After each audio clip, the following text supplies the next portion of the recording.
Hello बच्चों, मैं MS tuition centre में आपका स्वागत है। आज हम लेकर आया हूँ 9th क्लास के मैथ का एक्सरसाइज 1.1 से स्टार्ट कर रहा हूँ। अगर आपको वीडियो हमारे अच्छा लगेगा तो सब्सक्राइब जरूर करिएगा, शेयर जरूर करिएगा, कमेंट भी करना मत भूलिएगा। चलिए, हमारे पास किताब है और किताब खोल कर ही बैठ जाइए। ठीक है, चलिए एक्सरसाइज हम चालू करते हैं 1.1। देखिए, लिखा है कि क्या शून्य एक परिमेय संख्या है। जैसे हम एक्सरसाइज आपको लिख देते हैं यहाँ पर, एक्सरसाइज 1.1 क्लास 9 का है। किसका है? क्लास 9 का। देखिए, सवाल नंबर 1 क्या कहता है, प्रश्न संख्या 1 है।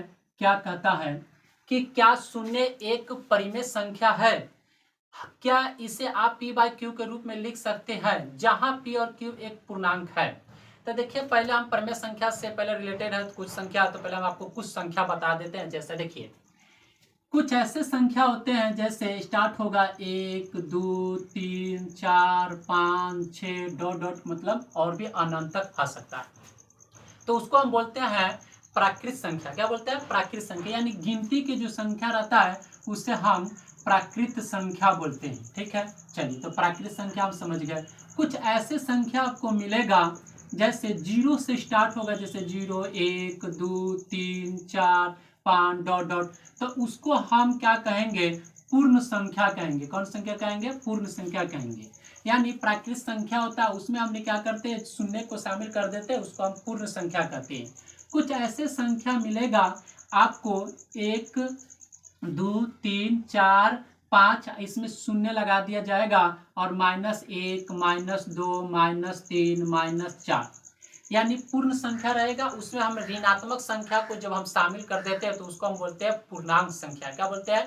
पूर्णांक संख्या बोलते हैं। तो इसको हम बोलेंगे पूर्णांक संख्या बोलेंगे, पूर्णांक संख्या बोलेंगे। यानी पूर्ण संख्या रहेगा, उसमें माइनस वाले संख्या लगा देंगे, यानी ऋणात्मक संख्या लगा देंगे, उसको हम पूर्णांक संख्या कहते हैं। अगला आता है कि कुछ ऐसे संख्या होगा जो 2 से कटेगा, जैसे 2 4 है ना, 6 8 10, तो इसको हम सम संख्या बोलेंगे। कौन संख्या? सम संख्या। मतलब कुछ ऐसे संख्या होंगे जो 2 से आपको पूरा पूरा कट जाएगा, उससे हम सम संख्या कहेंगे। लेकिन कुछ ऐसे संख्या होगा जो आपको 2 से नहीं कटेगा, 2 से नहीं कटेगा, उसको हम विषम संख्या बोलते हैं, विषम संख्या बोलते हैं। ठीक ठीक है। अगला आता है कि वैसे संख्या जो आप p बाई क्यू के रूप में लिख सकते हैं। कौन सा?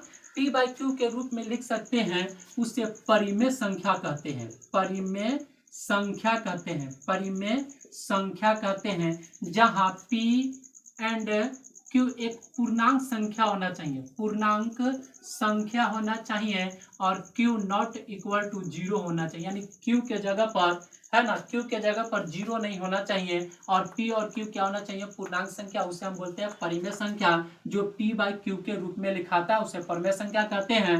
p और q क्या रहना चाहिए? पूर्णांक, जहाँ q नॉट इक्वल टू 0, यानी q के जगह पर 0 नहीं होना चाहिए।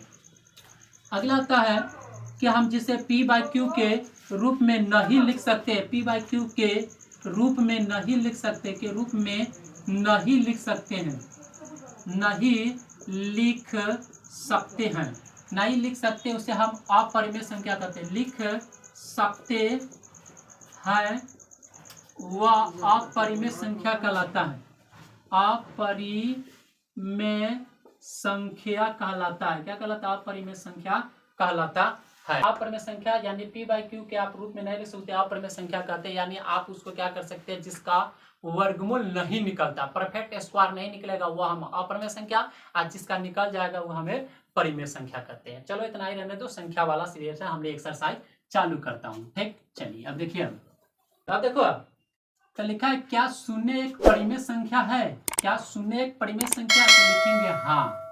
हाँ, क्या लिखेंगे? हाँ, क्योंकि आप शून्य है, इसका नीचे हम 1 डाल देंगे, तब p बाई क्यू के रूप में हो गया, तो शून्य हमारा क्या है? परिमेय संख्या है। क्योंकि p और q एक पूर्णांक संख्या है, p और q क्या है? एक पूर्णांक संख्या, लेकिन q के जगह पर हमारा 0 नहीं है, q के जगह पर क्या है? 0 नहीं, इसलिए हमारा शून्य क्या है? परिमेय संख्या है। लिख दिए, आंसर हमारा हो गया 1। दूसरा देखिए, दूसरा लिखा हुआ है 3 और 4 के बीच, 3 और 4 के बीच आपको क्या लिखना है?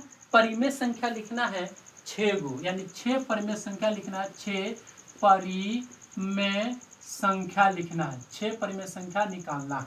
तो हम देखिए 3 और 4 के बीच 6 को परिमेय संख्या कैसे लिख सकते हैं, उसको हमको लिखना है कैसे। देखिए तो परिमेय संख्या लिखने का नियम हम बतला देते हैं। जैसे हमने 3 लिख दिए और यहाँ लिख दिए 4, तो अब हमको 6 लिखना है। तो हम सबसे पहले क्या करेंगे, हम हर को समान करेंगे। अगर हर समान नहीं रहेगा तो हम उसको समान करेंगे।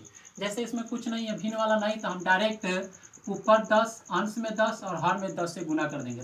इधर भी करना पड़ेगा, ऊपर 10 नीचे 10, यानी 10 या 30/10 और 10 से 10 चुका 40/10। देखिए दोनों में हर क्या हो गया, समान हो गया।